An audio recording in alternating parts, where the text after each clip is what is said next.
we made some big decisions about changing what we do. And that involved, we've been leasing farms, but when you lease farms, first you run out of feed, then you run out of water. And people usually don't spend any money if they're leasing their farm. They tend to, have it on a bit of a shoestring. We just found that didn't work for us because we need to feed the cattle properly. And of course, they need to have water. We've bought quite a few farms. We've taken a lot more debt. But, we see finance very much as a sort of an input into the business. Strategies in business for a world in flux. In this next season, I am predominantly focusing on the women in my community, particularly the ecological community, but there are other sectors, and how they have navigated their way in life, some up and down, and others in a remarkably direct way, and how that maybe differs from the way our male counterparts have operated in business. I hope you enjoy these strategies and their journeys throughout life. Welcome. I went to Moree and I saw all the proppers, tried to get them into putting some animals into their system. Yeah, how'd that go? They pulled all their fences out. Oh, no. We wouldn't be doing that. Your photos are wonderful, by the way. Okay, beautiful. There were lots of beautiful photos. You had such beautiful land. What wonderful views. Yeah, no, it's a gorgeous spot here. Really lovely. We just need a boatload of rain. Oh, is it really dry out there? Yeah. Yeah. I mean, when I say it's really dry, it's green and it looks fab, but it's just, yeah. They're calling it a green drought, aren't they? Correct.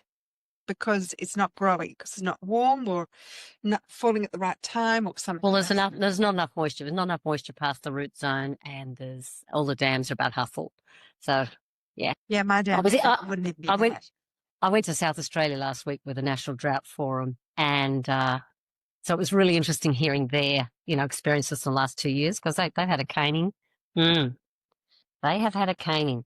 Yeah. We saw some great projects, so we really did. It was very inspiring seeing what they, were doing, especially the Drought Hub over there. It's doing some good work, really good work. I love that we both turned up in red, Lucinda. It's just, you go for it. I love it. Yay. Okay. Now, I'm going to start with saying, Lucinda, welcome. Lucinda is my third guest in my series on kick-ass women doing amazing things in the background often, but sometimes very much in the fore. And in this case, Lucinda is really one of the co-founders and chairs of the Farmers for Climate Action, which is really doing some pretty amazing things lately. We met at the conference, which was the 10-year anniversary of it. And they've got like 8,500 members now, and I think a lot better outreach into the community from what it's been, from talking to farmers who have been very so-so about it. And I said, no, I think Natalie's doing some pretty good work there. And there are some extraordinary women often in behind the scenes not being quite so vocal about it. So today I want to delve into Lucinda's story a little bit more as to why she's done that, the amount of land she runs and works with a team of people. And on that note, I say welcome. Thank you, Sam. It's a delight to be here. Thank you very much for the invitation. Great to meet you in Canberra and share some little vignettes of, the worlds we operate in, because, it was such a coincidence. We've both been judging the Banksia Awards. I love that. I love the fact you find, oh my God, there's someone else there tucked away, sitting in those rooms doing Zoom meetings on contestants, and you don't know till you meet someone. Oh, isn't it? I couldn't believe it was such a big commitment to the Banksia Awards. I'd never done them, and when I did do them, it was months. I was like, because I know people skim all that stuff, but some people put huge amounts of effort into it, and other people did nothing. And you have to kind of judge them equally and see debates of the questions, and it was hours and hours and hours of work from my part. But I was really proud of the person that people that we awarded it to that year, even though there were some really stiff contenders. Yeah.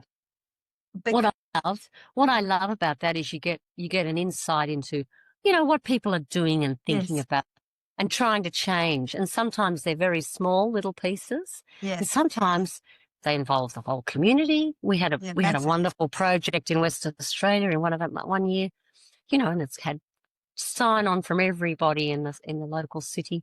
It was fantastic. But you do see some really innovative thinking, and that's the bit I love. Yeah. I'm the same. I love seeing what people are up to. And I think a lot of the time things don't necessarily get any airplay. And so getting those ideas and seeing some people you see on the circuit everywhere, and other people, oh, that's really interesting. I've never heard of that. That's amazing. And they've been working away at it for 10 years or something.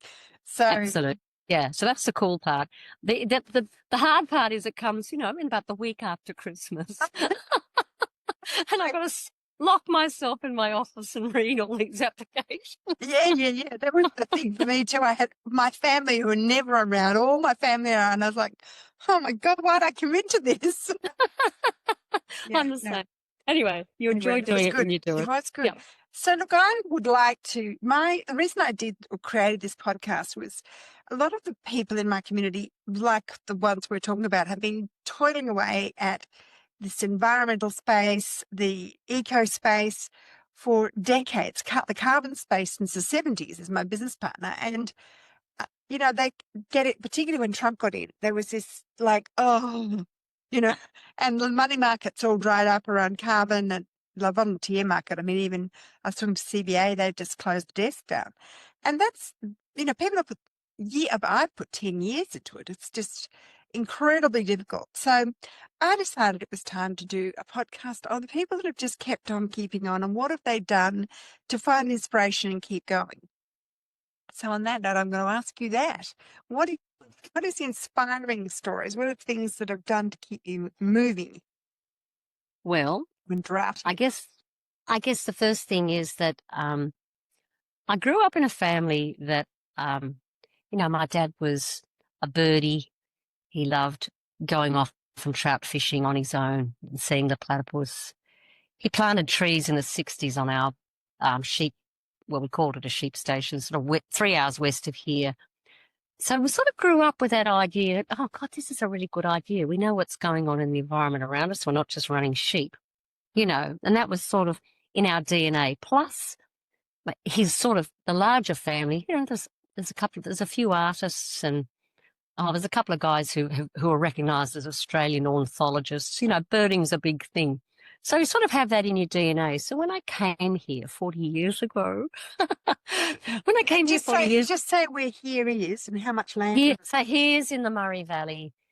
I'm on a generational family farm, which Brian's family settled in the 1860s.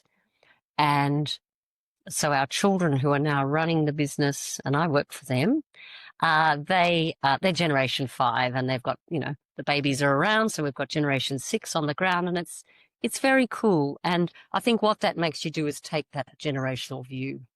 And so we say, 5 years for a corporate investor might be their time frame. But for us, it's really the generation. That's the time frame we're trying to work to assess what we're doing and leave things in a better state. So I came here 40 years ago. And immediately I sort of said to Brian, my spouse, well, let's plant some trees. Oh, he said, I think we've only ever knocked them down. Right. Okay. time to change. So we started, and I've got a tiny little tree line of 5 trees that I put in the first year I was here. Oh, so what do we run now? We run... how much land? Across the farms, there's quite a few farms. We run about 5,000 hectares. Okay. With a team of 14 and 2,300 cows with calves now, because they've all calved in the last month or so, 6 weeks. And our main product is genetics. So we're sort of in the value creation end of the industry. So you've got bulls and breeding heifers. Yeah, our main product is bulls. So we just had a bull sale the other day, just before I met you at the FCA conference. We had a bull sale and we sold 220 bulls. So that was like our spring sale on property. Yeah. So that's what we do now. And there's lots of moving parts. Our son Anthony, he runs the sort of the male side of the business. So he runs the bulls, the dispatch, all the sort of client interactions to do with sort of that side of the business. He does that with a team of 6.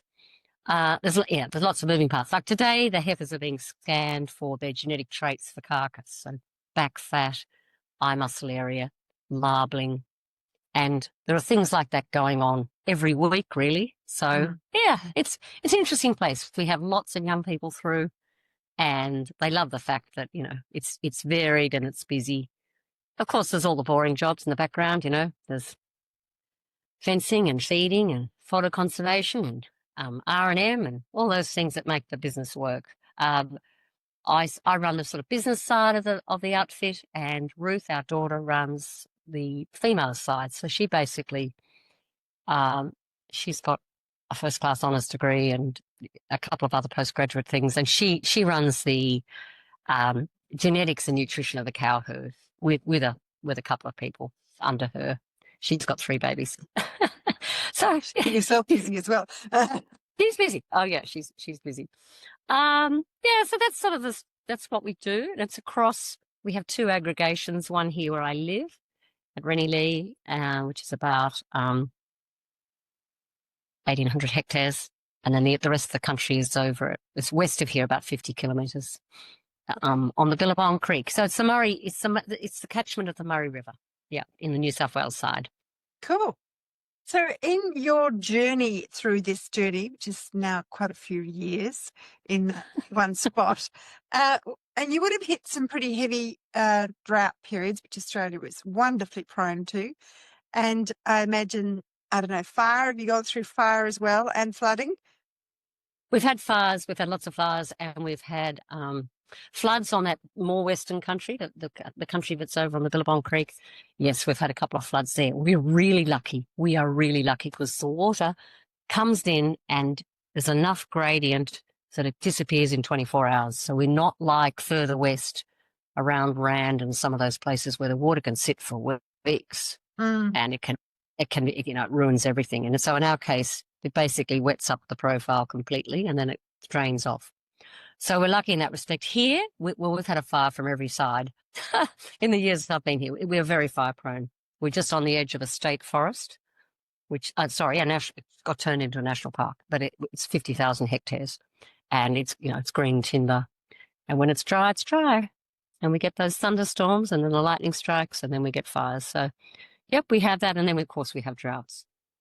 Is it terrifying for you, or what's your attitude to the fires? Because I hate fires. I probably hate fires more than anything. I think they are. Yeah. I mean, they're so quick. Yes, so quick. And just up the river here in the very beginning of 2020, I think it was New Year's Eve, 2019, when the big fires were on, a young man that we knew was on a fire truck, and the fire truck was picked up by the force of the fire and turned over, and he was killed. In fact, his wife was at our place doing embryology, which is, collecting embryos, the week before. So that's just so horrible. So yeah, fires. You don't think huge energy behind them. They create their own energy system, energy system. So fires are dreadful. We got really, hammered during the millennial drought in the sense that the tools we had then, we'd been growing perennial pastures and doing all the things to improve the farming system at that stage, but we didn't. It was very tough because it went on for a long time. It sort of went on for about 8 years. There was, 1 or 2 good years in the middle of that, but sort of from beginning to end, 2002 to 2010. So after that, we made some big decisions about changing what we do. And that involved, we've been leasing farms, but when you lease farms, first you run out of feed, then you run out of water. And people usually don't spend any money if they're leasing their farm. They tend to have on a bit of a shoestring. So we just found that didn't work for us because we need to feed the cattle properly. Of course, they need to have water. So we bought quite a few farms. We've taken a lot more debt, but, we see finance very much as a sort of an input into the business. We obviously have a track record with the bank where we can, we can carry the debt. And is that more stable for you? Have you found that a good decision? It's given us a lot more choice. we've got a lot more scale than we had. So when we came out of the millennial drought, we probably were running 700 cows. So we kept increasing the numbers, buying more properties, and growing and increasing the team. We've got a very skilled team. And that whole sort of scenario, so much support within the business. We've got people with really different skills. So, like, we've got a full-time database recorder, and all she does, no, well, I won't say all she does because she's very busy, but, she keeps all the databases on DNA, on phenotypes, which is the measurements on the animals, all the pedigrees. There's lots of data. So she just does that full time, and she's been with us 25 years next year. So she knows everything. We all go to Sue when we want to know something. Now, when you talk about this, you're doing just the animals, but do you grow, do your own cropping for feed as well, or do you just do grass? We do some cropping. So we do some short-term rotations, and we also grow some grazing canola, and some grazing cereals. So that sort of the cereals that were developed like wedgetail and so on, grazing wheats that are suitable to graze and then harvest. We usually don't harvest unless there's a very good season. We usually just graze them. So yes, we do some cropping, but we're very fortunate because next door we have some serious croppers, especially out on the Billabong country. So we have people whom we can buy straw from, baled cereal crops if we want them. Last year, do you ever interact and run your cattle over their land to give it some nutrition? No, we don't. We don't because of our biosecurity requirements, right? Which are really tight. We are very careful about keeping cattle within our boundary. So no, we don't. I mean, it's something. You can imagine that those more collaborative efforts will develop. I mean, my son is fantastic at sort of his managing of relationships with the community. He's really, really a natural at it. So yeah, you can imagine that happening in the future. Yeah. And what would be a problem with the biosecurity if they don't run animals at all? Where are they likely to get biosecurity issues from? Most of our neighbours do run some livestock. Oh, okay. So it's not like the mixing microbes.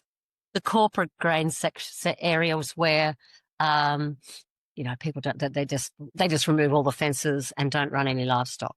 It's not. It's really like that. We're in what you call the classic wheat sheep zone. So most people are either running some sheep, or if they've decided to not run sheep anymore, they might be running a few cattle, trade cattle, that sort of thing. Anyway. And are you getting disease proliferation at all up there? Like, what problems are getting? Tick, foot and mouth, what are the other things they're always worried about? I think it's more Queensland that gets that stuff in the more wetter regions. But well, the big obviously the big threat in the livestock industry is foot and mouth and lumpy skin disease from Indonesia, but we don't have those diseases in Australia. No, what we're seeing is a change in the what's the technical term? But it's a change in the spread of diseases. So Japanese tick fever used to only stick around the coast, and now it's become endemic in the Murray Valley. And that's just one small example. Once you've got it and you get immunity to it, it's okay. At the beginning, it can be quite devastating because you can, when the animals first get infected and they don't have any immunity. So that sort of thing. But I tell you what, in the plant industry, my goodness, you look at this brown shot borer that's in Western Australia that's killing the native trees and has come in a ship's ballast from somewhere. And they're very concerned about what that might do in terms of if it gets to the East Coast and in our forests and so on. The one in Queensland that really worries everybody is reefer, which is red imported fire ants. Which are absolutely tiny, but they're spraying everything with them at the moment. They're doing a terrible campaign to cope with it. But they're trying to contain because they're so tiny, they're really hard to find, and they get moved in mulch and they get moved in, feed products and so on, hay and things, and it'll be pretty terrible. I mean, you read what's happened in Texas and some places in other parts of the world. you realise that the red imported fire ants are a really ghastly thing. If we accept they're going to, I think they come from Mexico. That would make sense. Central or South America, somewhere. Yeah, I think so. They're dancing across the borders. Like horrible. Yeah. So, yeah, I mean, we're always very concerned about biosecurity. And we've had our scares over the years. Things are pretty good at the moment, but, you never know what's lurking around the corner. So the main things that you would do to sort of ameliorate that is disinfectant on your feet, anyone coming in and out, spraying tyres, not taking in, food from outside, I imagine, and your animals being checked before you bring them in. If you're integrating animals, you must do quite a lot of work on them, isolating them or checking everything first. Yeah, we don't, most animals come into our place in the tank. So they come in as semen or embryos. So we don't we virtually never buy bulls. We just buy semen. Such a pleasant conversation at the dinner table. But, yeah. So that's what we do. And, we have the whole place pretty much double fenced to keep other livestock out. And, visitors, yeah, we're pretty careful with visitors. We haven't got to the footbath stage, but I guess if there was an outbreak of something we were concerned about, that would happen. Yeah. I did a tour in South Australia, the vineyards, and we had to have our portable bucket of disinfectant for every farm we went on and off, doing the little tiny bus. And they were all part of the same region, but they were adamant about it because obviously if you're growing monocultures, there isn't the same resilience. Everything is much more delicate, susceptible. So you've got to be really careful. I would think. And our international borders are porous. There's no doubt about it. I mean, Indonesia, in Papua New Guinea is so close. When you go up to the top, I mean, I think there's 4 kilometres between the most northerly Torres Strait Island and Papua New Guinea. And so you think about infection coming across the Indonesian archipelago and across to West Irian Jaya and then into Papua New Guinea. It is very porous. And Northern Australia, we were up there. I'm on the board of Animal Health Australia. We were in Darwin early in the year. And when you look at things like the feral buffalo population in land, which can carry a lot of these diseases, and we have almost no ability to control that population. You just wonder how we would deal with these with outbreaks. Isolating those populations and then, destroying them would be a massive task. It'd take the army, I would think. They did that with the camels. I think it was 1.2 million and they killed 300,000 by air because they were starving because there was nothing to kill a camel.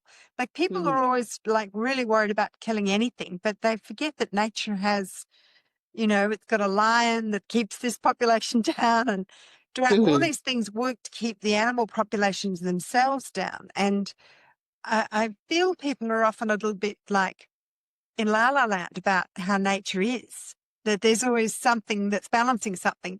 And when we talk about these things of having to wipe something out, it's because there's nothing predating it. And when we want to protect something, it's like, okay, but what eats it naturally? Because if you don't have a natural predator in there, you're in a mess. And Australia is benign when you think about it. But the only thing we've got that eats things is crocodiles, and they're all up north. I mean, we protect the crocodiles. Now there's so many crocodiles up there. Go up there and terrifying. Absolutely terrifying.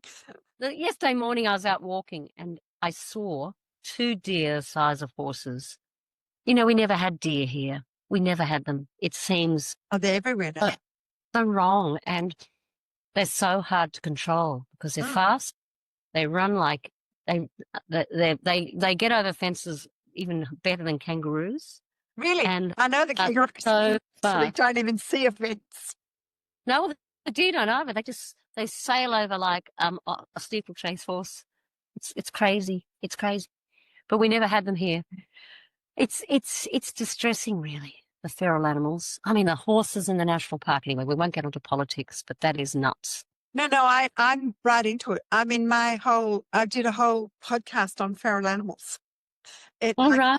Okay. We've got so many feral animals. We've got, Yeah. I mean, from the camel, which most people are astounded we've even got camels. But we got camels going into people's houses because they were starving, like a full huge camel. And I went into like up Ayers Rock, whatever, on a bit of a tour, and we were on a big bus, like with just my family, but it was a big vehicle, and there was a male camel walked across, and the guide was worried in the bus. He said, "Oh no, if he decides to think we're attacking him, he can take us down in a bus." I was like, "Really?" And it sounds a bit far-fetched, but anyway, my son, but he was concerned. My point is that the guide was concerned. I was like, you know what the guide concerned? My son worked on a station there, so instead of turning, well, if you come from Alice Springs, you turn right to go to Uluru, and you turn left to go to the Simpson Desert. Yes. And he worked on a station that's right in the geographical centre of Australia called Lilla Creek, which are clients of ours, and we sell them bulls every year. They actually have the geographical centre called Lambert's Corner on their station. And he talks about, he bought a big gun before he went up there, and he talks about, shooting camels. They shot heaps of them because they wrecked the water courses, the watering points. And they do a lot of damage. And unfortunately, the numbers are out of control. The numbers are out of control. Well, I'm just saying they did cull them. And I was working during COVID with a farmer from a big group called, have you heard of SLM Partners? SLM, Sustainable Land Management. Yeah. Yep, so, and the CEO of that, Tony Lovell, and I was working with him, and I developed a wild camel fat soap that I was trying, and he boiled the fat from the hump down because it's actually extraordinarily good. The fat from the camel's hump is like prized in all the Middle Eastern countries. Oh God. Really? I've had camel pies at Birdsville. They're pretty delicious. Yeah. Are they? Yeah, I didn't actually eat the meat because he was just sending it down in the mail to me. Yeah. And I was going up there. I was trying to help him. He did come down, and we were looking at markets for the meat because he was trying to, rather than having all this culling, because it takes 20 years to get that back up to those numbers, he was trying to develop the markets to be able to use the feral camels. And because they're very easy to manage, to handle, to manage the animals themselves, ship them for 8 hours. They're not going to get stressed like a cow is, for transport at that distances. So it was very interesting. I learned a lot about camels, and he was using them to regenerate the land because of their soft padded thing, and they have the same gut as a giraffe. So they eat the thorny bushes and stuff that nothing else eats, and they really don't eat anything off the ground. So they don't have the gut bacterial problems because they're not getting microbes off the ground, which is interesting. So he was running. A bit like goats. Goats are grazers, are browsers, not grazers. And I worked the goats. And they run up the trees, and they go. Yeah. Just to close the conversation on ferals. When I came here 40 years ago, there were no pigs, there were no wild dogs, there were no goats, and there were no deer. And you think of those four, and now the dogs, it seems like there's a fairly concerted effort amongst graziers to control the wild dogs because they're so vicious if they get together. And the pigs, they have more success shooting those from helicopters and things.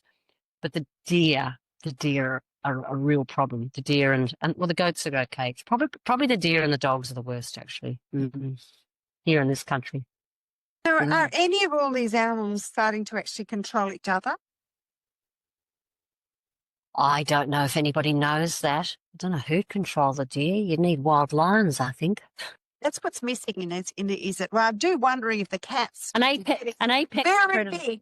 Those feral cats are getting pretty big, but they just take out all our marsupials. It's just like they're disgusting. They've destroyed our local marsupials. Something. I hate cats. I hate cats so much. 16 million a year, and then people go, "Oh, we should neuter them." I said, "Well, they've still got teeth. That doesn't stop them."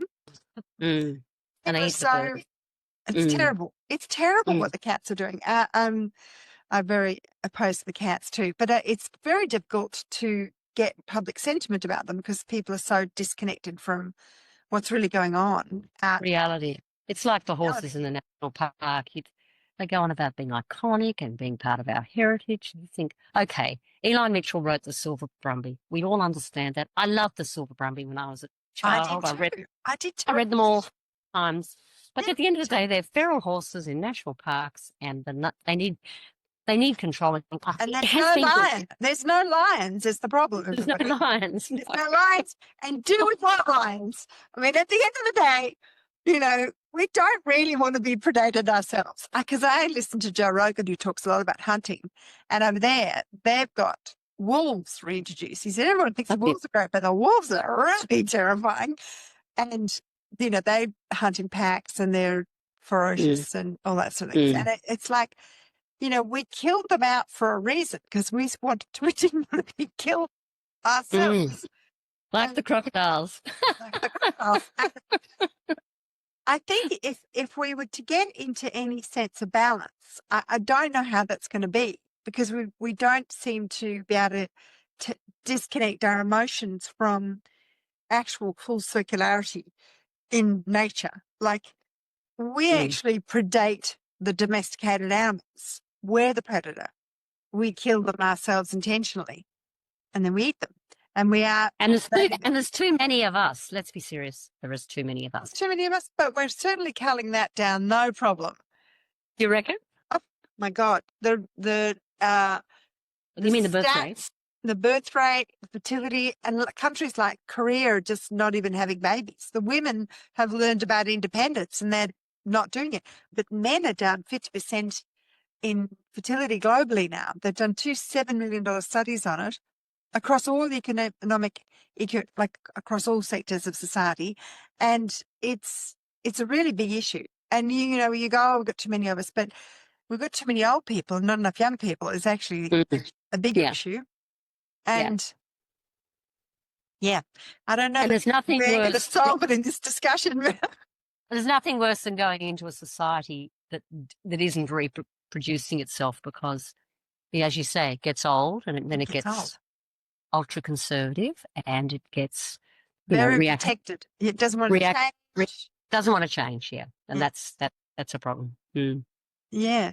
So, all right. So we've really gone into a very dark part of the world, and because the whole main point of this was to really talk about in your own construction and let's say design of your own life, will have come across these ups and downs. And what is it that you draw on to move forward in a productive and pro-creative way?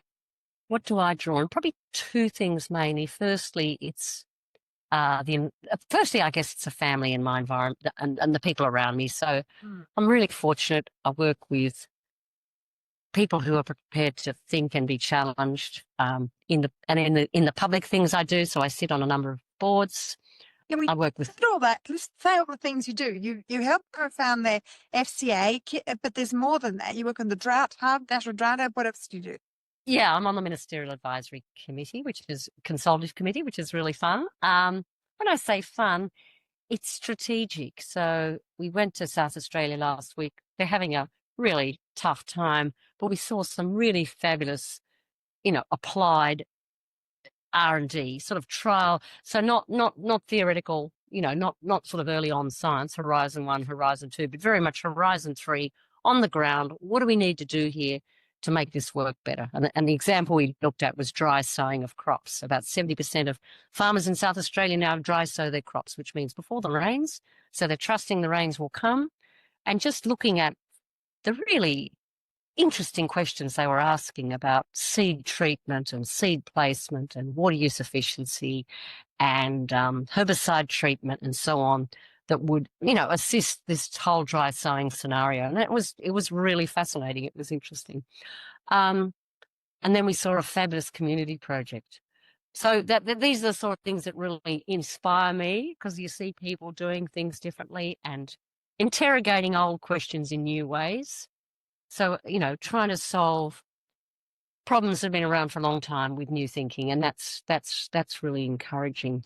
Mm. I chair a genetics institute up at the University of New England, which does genetic improvement for Australia's sheep and beef industries, north and south, sheep meat and wool, and beef, of course. And then I'm on a board of a couple of private companies, and I'm on the board of the local farming systems group. We're going to the Gold Coast on Sunday because we're a finalist in the Bob Hawke Award. Oh, well, there you go. For our land care, for our whole farming systems group, for our Holbrook Land Care Network. So that's really exciting. So they're the things, mixing with people who are, I always say when you get older, you need younger friends. You do, because Yeah, you do. I your agree. friends are dropping off the perch, or they're getting old and they don't want to talk about interesting things anymore. Well, I think that's more the thing. The conversation gets boring. I'm very into the expansive thought processes. So I agree. I like to really look for what the young people are doing, but they've got to not be averse to talking to older people. That takes a certain type of person that's actually looks at that as a inclusive rather than, oh, that's the old people thing. And I do find them, but it is harder and harder to find them. I find it's my kids certainly have some really interesting friends, and sort of the ecosystem of friends. They're so connected. Yeah. This generation, because they're Gen Ys, they're all in their 30s. They're so connected to each other. I mean, I think of the people that they know compared to me at that age. Just you had to pick up a landline and ring somebody. Yes. It is extraordinary. So they're very connected. So I'm lucky. I have this sort of group of people around me. And the other thing I get my energy and sort of inspiration from really is both the natural environment, and I'm a dedicated gardener. I'm a obsessive. You're going to talk about that. Obsessive gardener. I love my garden, and gives me great joy. And because it's creative, you can do so much to garden with thinking about the placement of things and colours and textures, and it's the natural world pushed together in a small place. Yeah, but it's so much fun. And anyway, that's I've got some of the photographs that you sent, and you've planted out a wetland to to reintroduce habitats and we've got as well. A couple of colonies have settled in there now. So we've got the purple-necked swamp hens have moved in. There's a group of them, and it's so cool. We go down there early in the morning, my dogs and I. I've got 2 Labradors. That's another. They're busy. They're very busy animals, aren't they? And they're wonderful creatures. Do you travel much and look at the botanical gardens when you travel? Because I've got a bit of interest in the herbology area. And we went to Italy, Slovenia, and Croatia this year. There we go. We spent a month. Oh, and also the UK, because I've got family there. My older sister she died, but she has 2 daughters there. So we go and catch up with them, which is so much fun because they've got kids. So we've done looked at gardens in Italy. Went over there last year. I've always wanted to look at the Mediterranean type gardens to see if there's things I'm missing, and just gives you lots of ideas for design and putting plants together and what works and what doesn't. And do you have any problem? Can you bring in some plants because the biosecurity here can't? Are there some species you want to bring in, or you can bring in, or quite a lot of grown here? I've discovered the ones I've wanted. We went to an arboretum in Slovenia. It's quite a difficult name to say, Pčkornik.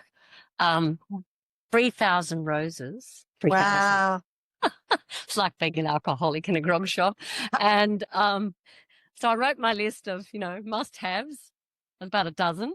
But I just 3,000 types of rose. 3,000 different roses.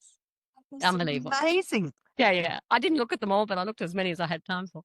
Anyway, I wrote my little hit list. I managed to get 3 this year out of my hit list of a dozen. So I'll keep sort of prosecuting that and see if I can find any of the others. But it's fun. It's fun. So I have other things planned if get time. Mine would be tomatoes. I'm more in the food area. And when I went to America at one of the talks that I was doing was through ag. I think it was through food. And they were, like there's these mad heritage seed collectors. Oh, yeah. And the photographs of what they had, the types and varieties, there were, I would have said hundreds of different, maybe thousands. They were extraordinary. And when you realise how few you see, Mm, and how boring the tomatoes we generally eat are compared mm. to. If you belong to Diggers, have you ever belonged to Diggers? Yes, Yeah. I'm Because you like can get this. some lovely black Russians, and you can get some beautiful heritage I've tomatoes. tried growing them, and they don't grow for me. I don't have a green thumb. Oh, oh, okay. Yeah, I've had a fair bit of success with a few of them. Yeah, they're I've delicious. got wiki beds, but I've tried all the stuff with the soil and because I've read all about it and everything. So, but I go, no, I'm going to just leave this to the experts. I grow flowers now. It's just easier. Where's your home? Where's your I've home? got two places. I'm in Hawthorne, which is where I'm talking from, just in the border of Richmond and Yeah. Hawthorne. I've been here in this house for 50 plus years, and I've got land, my first and only purchase, out near Bendigo. I've got Oh, 58 acres of bushland that is oh, nice. surrounded by bush on three sides. So, yes, high tinderbox. But I'm very happy to say that I had my first naturalist walk through the property who could not stop waxing lyrical about the fact that he's never seen such a healthy stringy bark forest with some of the trees would be 500 Oh, years old. nice. And to Yeah. me, they look like, a half dead tree. And Stringy bucks. They're stringy bucks. stringy bucks. They. They're not a very pretty looking tree, but No. but he was like, look at that. He kept me so excited. He said, you have 150 different species of, like one, they've got like one leaf on them and it looks like nothing to me. But he said, oh, look at all these. And he wrote me lists of things about what was there. And then he said, oh, look up. And he said, there were these little tiny birds. And he said, there's 5 different species of bird there. And he said, they're all looking out for each other to stop, they're warned when there's a predator. So I was actually had him there because I was looking at putting boxes in for the sugar gliders to provide food for the powerful owl, which is somewhere in the region. Yeah. And he said, you don't need to do that. Look at this tree. There's a hole. There's a hole. So I learned all about my forest. And he said, the best thing you can do is keep doing what you're doing, which is doing nothing. So it's Nice. That's nice. that was pretty nice, wasn't it? So because I was sort of thinking I really should do something. Because I'm always worried about the fires too. And I always feel like I have pretty much of a monocultural forest. And he said, no, you don't. You've got a couple of these trees and that trees, but it really doesn't look like anything different to me. I honestly can't see what they see. But I wanted to put fire retardant trees in because, when you talk about the forest you've got near you, it'll be predominantly, what's the word? Acceleric. It's brittle. Yes. Well, they're eucalypts, so they're full of oil. Yeah, I always call them matchsticks with oil on top. And they're very flammable, and that's how they've evolved, and that's fine. We don't grow a lot of natives around our house. We obviously put wet trees. Native trees out in all our tree lines. We've just planted 4,000 in the last 2 weeks, and they're all indigenous species, and that's fine. But around our house, we have mainly deciduous trees because they store water, not oil, and they're not so flammable. So, and I do love them. I fell in love when you go on Lake Como in northern Italy. Oh God, you fall in love with trees like the linden trees. You fall in love with the Quercus ilex, the holm oaks, and What I don't understand is why we can't mix the water holding trees with the eucalypt. Why are we so hell bent on maintaining the purity of the native tree here? I mean, I know they've evolved. I'm with you actually. I'm with you on that. And given that we do farm a modified environment down here. I mean, it's been largely cleared. So all our laneways, we do oaks because the oaks come from Algeria, Spain, Portugal, France, Italy. A lot of them come from around the Mediterranean. They are really drought tolerant. They're extraordinary. So I've put in about 15 different varieties. Algerian, I've always wondered if maybe the reason we have the eucalypts the way we do is because, the Aboriginals used fire, but they farmed with fire, and so the tree evolved with it. But we don't farm with fire now as much. And I wonder if, we're managing the land differently. So why wouldn't we put different trees in that we can manage differently? Yeah. And you look at trees like Quercus palustris, the pin oak, and they have that wonderful, they drop their leaves eventually, they take a little while, but they're not like eucalypts, which take a long time to decompose. the pin oak leaves or the English oak leaves. I mean, they break down and create beautiful humus. And I think there's an argument for using them in sort of select places. You want to keep the food and habitat and everything for everything that's around, but I think that there's a possibility of forests being more biodiverse. I feel we're a bit, narrow thinking rather than, I always think diversity is better in everything, in thinking, in humans, in microorganisms. I haven't seen an instance yet where I haven't thought biodiversity improves the situation or diversity improves the situation. And I do feel that in trees that they have a way of working in with each other. Well, we have a lovely squirrel glider project on one of the farms, and babies in the boxes. We had lovely babies in the boxes last spring, so hopefully we'll have some this spring. And that's very cool because they're so tiny wee. They're beautiful, We've run a Dung Beetle project here for 3 years, which was funded from Meat and Livestock Australia. Yeah, we do. We're doing another soil project at the moment with an urban waste EPA approved non-toxic urban waste. It's got to be tested for everything.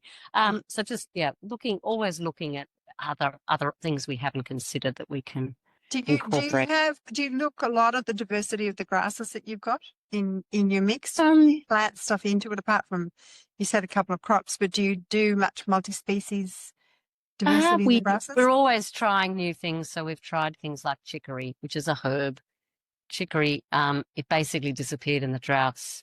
I suppose we lean towards the grasses that will persist. Right. So our native grass base tends to be microlena, which is weeping grass, and Bothria cloa, which is red grass. So that tends to be in our hilled areas.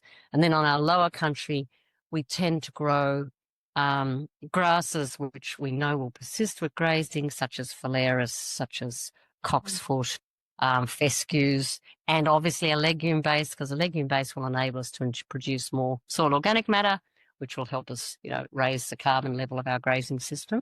And do you do a carbon project on it? Do you look and test the carbon levels or how deep it is? We test the soil organic matter I have a consulting agronomist who does that for us across the various land classes. I discussed that with you. You only do a foot though. You don't do. We haven't done below a metre. We certainly haven't done below a metre. And at the moment, I'm just employing another ecologist to help us think through, do we do something different there on also the soil side of things? Because we're very interested in the whole natural capital thing. So we've got a beautiful remnant, say, of white box, the Eucalyptus album. So can we take a contract on that? Can we manage that to improve its density and that sort of natural values? So it regenerates and that sort of thing. White box, which is eucalyptus. Yeah, eucalyptus are trees. Yeah, and we have a number of box eucalyptus, which are threatened woodland species, across New South Wales. So, for instance, yellow box. We've got red box, which I just adore with its beautiful round leaves, and white box. They're sort of the three key, and the three key sort of groups of, I guess, threatened woodlands that we're looking at. We keep planting more each year in our tree lines and so on. It sounds like you've got enough land and work for a person to almost be full-time employed planting trees by what you're talking about. You've got to do it at this time of year. Spring planting. Well, very early spring, and you do your weed control and your ripping and your fencing and get them going. This year we've actually guarded them. We haven't done that for a while, but we had a bit of a problem with hares last year, so we decided we'd guard them and see if that would give us a better result. And I've actually had them I've had them professionally planted. When I say that, I've had someone else plant them for the first time. I've always done it, but I've just found this year. And do you irrigate them? No, we just make sure the weed control is good enough for them to get through the first year. Yeah, not competing for moisture, because moisture is a big thing. Yeah, so that's it's lovely. Yeah. Oh, that's great. All right. Well, look, it's been wonderful talking to you. Do you feel there is anything that I haven't discussed? If you were wanting to give advice to people that were struggling in their business, and trying to navigate the uncertainty of, let's say, the geopolitical situation, the climate situation. I mean, there's a lot of fairly big issues hitting people right now, and things that haven't really happened to us we've had I would say, an epoch of stability for at least the last 50 to 100 years, even with the odd war that we've had. It hasn't been as wild as it is now. And I think a lot of people are nervous and concerned, and one has things that makes one nervous and concerned. What would you, if anything, want to say to people to remain chipper? Remain chipper. I think you need to bring around you people who can help you think and make decisions. We see in droughts, decision amnesia takes people over because they're so challenged by the size of especially people in livestock, because you need to make decisions early. So I just think you've got to get great advisors around you. So I'm always looking, who's the next person we need to bring in and help us think about what we're doing. And I've just employed this guy, Simon Chamberlain, from, he's a consultant in this area, natural capital, to help us, work out what next looks like, because you can't do it all yourself. You're distracted by your other jobs, your normal You're work. HR then, all the way. Sam, we need to catch up one day in Melbourne and have a cuppa or something stronger. Absolutely. Yeah, lovely to have a chat. That was really wonderful. Thank you for coming on my podcast and adding your words of wisdom. I'll look forward to listening to some more of your conversations. Yes, absolutely. Lovely. Have a wonderful day. Bye. Bye. Thank you. Bye. Bye.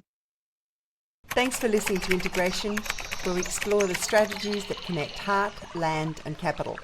If today's episode sparks something in you, share it forward. Until next time, stay curious and keep building the world you believe in.